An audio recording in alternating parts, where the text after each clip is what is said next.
Every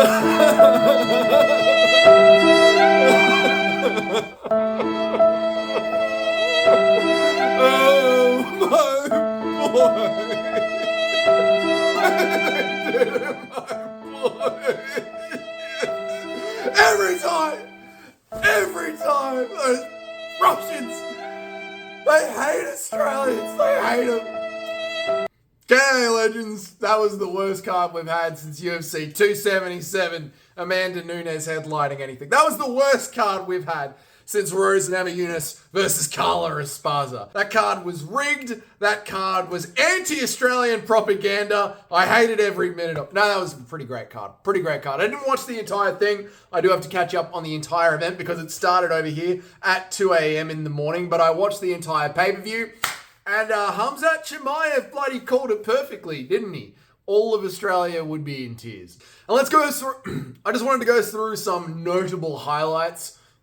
I just wanted to go through some moments of note of the entire card. One of them being Shara Magomedov, right? Now, Shara Bullet to me is one of these guys that is just, he is going to get fraud checked eventually. And I didn't think Armen Petrosian was going to be the guy that still had the dog in him to be able to fraud check him. However, Petrosian did do well in moments. Shara Bullet just gritted down and got it done. And like, good on him. I'm happy with how that is going. But I don't think he is this undefeatable Russian monster like Chimaev might be, like Islam Makhachev is. I do think he is a guy with holes in his game. One of them being that he likes to do some stand-up kickboxing, but he is open to getting hit on the feet, and that his wrestling defense isn't the best in the world. Now, after he won that fight, he did something very interesting, which I think a lot of commentators out there are going to say was very ridiculous, and that is call out Israel Adesanya. The more I thought about it, the more I thought, that's actually perfect for Izzy to go and take that fight. Now, why is that, right? I think because Caio Braujo out-wrestles Israel Adesanya. I think Izzy has got some tough battles for him where it comes to like the top 10, top 5, top 7, where Izzy would be looking if he wants to get back in there against a contender. However, Shara Bullet has got all this hype and name value around him. He's seen by a lot of the casual audience as this raging up-and-comer. And I do think because he's not going to throw a takedown, he is going to stand and strike with you. And I think because of just, let's face it, how elite Israel Adesanya looked against Dricus du Plessis, I think because of how elite Izzy's kickboxing and stand-up striking still is, he could take away all of that from Shara Bullet. And where Izzy is in his career, it's about getting some paydays, getting some wins, continuing on the legacy as best as he can. And I do think, why not do something like reach down the rankings and take the name of someone that is starting to build quite a big name that to Izzy, to me, seems like it would be a very winnable matchup for him. So that was just one takeaway that I had. The next one was the Lerone Murphy versus Dan Ige fight. I didn't pick Dan Ige because I didn't know if he still had that dog in him. And I just think Lerone Murphy is in his moment right now. Athletes sort of go through this where they just have their time. And Lerone Murphy, he's a little bit older. I wouldn't say he's a peak athlete, but he seems to be having his moment right now. Ige hasn't lost a step. Ige is still someone that I would safely pick going forward. I still like Ige's trajectory. I do think Lerone Murphy did just enough. There were some people that felt like the scorecard was controversial. To me, it wasn't, right? Dan Ige won the first round. Lerone Murphy won the second round. Ige was on his way to win the third round with heavy wrestling, but he wasn't doing a lot of impactful shots or creating a lot of impact to the fight with submissions. And it is impact in the scoring criteria, not damage. It's just John McCarthy's interpretation. Either way. But towards the end of the third round, very last few seconds, the last 10 to 20 seconds, Lerone Murphy turned it on, started to do enough damage, and I do feel like Lerone Murphy stole the third round with just the right amount of impact and damage, much like how Sean O'Malley stole the third round against Merab Dvalishvili, giving Sean O'Malley the first, the third, and the fifth. But let's not get into that right now. But I do think that the right decision was made. Lerone Murphy gets the win. Awesome fun. Moving on to the Alexander Rakic fight. Team Rakic.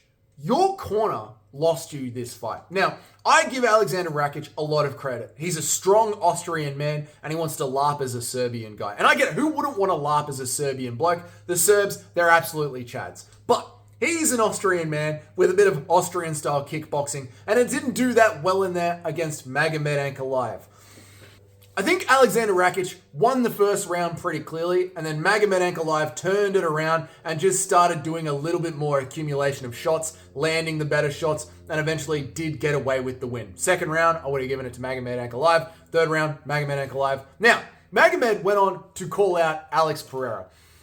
Do I think that Magomed is this world beater that is going to guaranteed win against Alex Pereira? No, I do not. I think when it comes to the stand-up striking, Alex Pereira is the far better striker. And if Alex Pereira lands that clean left hook that he always lands, there is a damn good chance that he is going to sleep Alexander Rakic.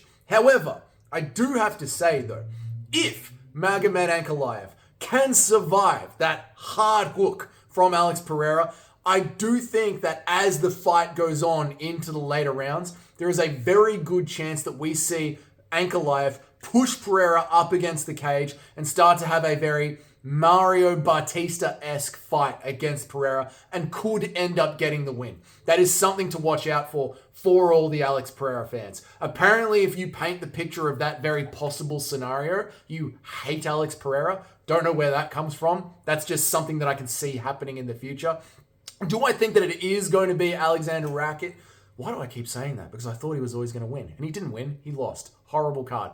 Do I think that it is going to be Magomed Ankalaev versus Alex Pereira next? It all depends on what happens with Jon Jones versus Stipe. And not just what happens with Jon Jones versus Stipe. It all depends on who chooses to re-sign with the UFC afterwards. This is one of those moments where anytime Dana White is going to get asked about this, we're going to get that classic Dana White answer of, we need to see what happens, because that's just the situation that we're in right now. If Jon Jones or Stipe Miocic, whoever wins that fight, doesn't re-sign with the UFC, they might move Alex Pereira up to heavyweight to get knocked out by Tom Aspinall, essentially. We'll have to see what happens. If Jon Jones decides to stay and fight Tom Aspinall and lose to Tom Aspinall, then obviously we're going to keep Alex Pereira at light heavyweight. I can see them setting up a Jamal Hill rematch because that sells more pay-per-views. I am not saying Jamal Hill deserves it. I am saying Jamal Hill versus Alex Pereira 2 sells more pay-per-views, and that is the business that the UFC is in right now. Moving up to the real heartbreak of everything, Khamzat Chimaev crushed Robert Whittaker's jaw, and I do mean crushed his jaw. I am sure by now you have all seen the photos of the front 3 teeth of Robert Whittaker being pushed back into the mouth of Khamzat Chimaev.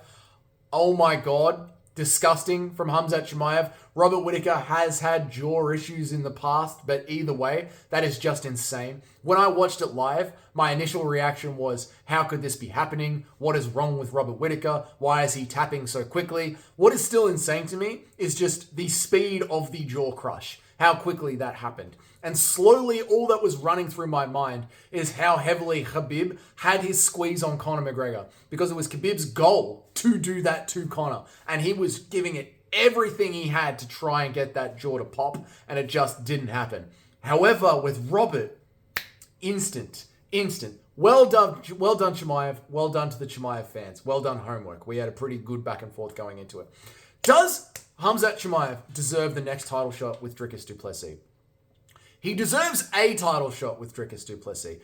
I do not like that Sean Strickland was a champion and doesn't get to fight for the title next after losing his belt in such a close split decision. I would love to personally see Sean Strickland versus Dricus du Plessis in Australia in February, and I, for once, do not mind putting Khamzat Chimaev on hold. He doesn't need to have another fight. He can fight the winner of that fight. You know, would it be good to see him compete again? Yes, it would. Do we generally want activity in the UFC? Of course we do, but that was a goddamn dominant performance. Do I think he would have crushed Robert Whittaker's jaw if he actually had to drain himself and make the weight properly? Probably not. It was the commission allowing him to stay strong that gave him that unfair advantage. I'm just joking. Relax, Chimaev fans. I know how you get. I'm just joking. Well done to Khamzat Chimaev. Then, moving on to the main event, right? Ilia Topuria versus Max Holloway. The Max fans Don't go near bridges for the next to the next 48 hours. It'll be okay. Stay away from bridges, stay away from balconies, stay away from your depressed girlfriend's medicine cabinet. Just take it easy, boys. It'll be all right. There's a bright future for Max Holloway still, and it's not at 145. Let's face it, Max Holloway has had a hard time cutting down in 145 his entire bloody career. And quite frankly, this is a gift that he doesn't have to do it anymore. Max Holloway has a fake BMF belt. There's some people being like, Ilia Topuria knocked him out. The BMF belt is technically his. Guys, the BMF belt, it's not a real thing. It doesn't matter, all right? We could give it to fucking anyone. It's a joke. The whole thing is a joke. Max Holloway has a joke belt. Let him have some joke fights. And what do I mean by joke fights? Just fun matchups for us. There is a very real possibility that in 2025, you're going to see Max Holloway versus Conor McGregor at 155, the rematch for the BMF belt. Conor McGregor's contract is going to sunset at some point. That means the UFC need to pay him out and release him. Do you think the UFC would rather claim some revenue by setting up a Conor McGregor fight and then releasing him, or just let him go and having to pay him anyway? They are going to set up a Conor McGregor fight before he bounces and his contract expires. That's what happened to Francis Ngannou. That is what's going to happen to Conor McGregor. And the fact that Max Holloway doesn't have to defend a 145-pound belt and he never has to make that weight cut again is really great for Max Holloway. Getting knocked out at 32, 33 years old, it wasn't a complete flatline knockout like, say, Dustin Poirier against Justin Gaethje, or Volkanovski versus Islam Makhachev, or Volkanovski versus Ilia Topuria, or Volkanovski. I'm kidding. But it wasn't like a complete brain switch off knockout. It was a TKO knockout, bit of ground and pound at the end, a knockdown followed by a bit of ground and pound. That's perfectly reasonable to heal up from and come back from in the middle of next year and come back against Conor McGregor at 155. That's awesome for Max Holloway fans. When it comes to Ilia Topuria, he's going to fight Volkanovski in February. He's going to knock out Volkanovski. It kills me.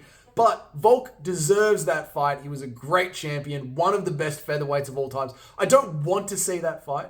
I don't want to see him take that fight. He is going to take that fight, and you can put your bets in now.